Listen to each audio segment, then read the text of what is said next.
1 out of every 2 renters cannot afford their own rent. If you're renting right now, by the end of this video, you'll know if you're one of them. This isn't a guess. This is official data from Harvard University and the US Census Bureau from 2024, the most recent and most accurate numbers available. Let's break down how big this problem really is and why it's happening, because by the time this video ends, you'll understand something important. This isn't your fault. The system has changed. The government uses a simple rule.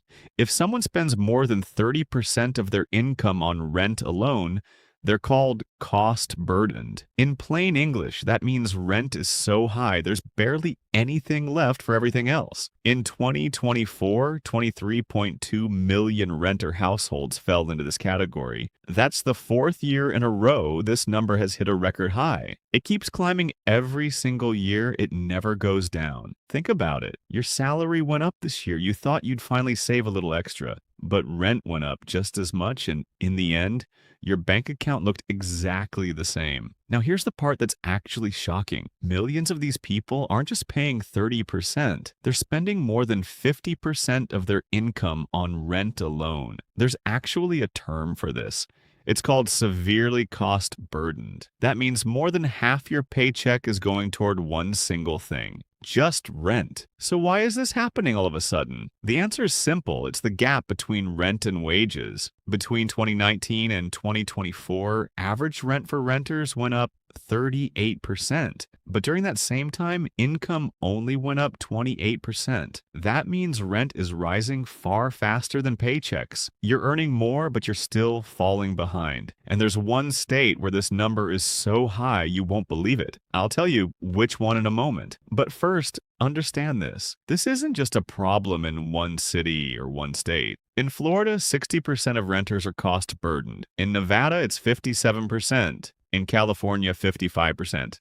And yes, that state I mentioned earlier, it's Florida, where 6 out of every 10 renters can barely afford their own rent. Now you might be thinking, okay, this is a low-income problem, but this next part might surprise you. People earning more than $100,000 a year back in 2019, only 30% of them were living paycheck to paycheck. By 2026, that number jumped to 44%. That means even a high salary isn't keeping people safe anymore. So what does all of this actually mean? It means if you feel like you're struggling alone, or like you did something wrong with your money, that's simply not true. This is a system-wide problem. Rent is rising faster than income everywhere, at every income level. In your parents' generation, one income could support a whole household.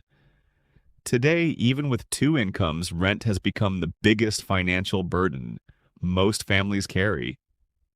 So next time someone tells you that you just don't manage money well, remember this. These numbers speak for themselves. You are not the problem.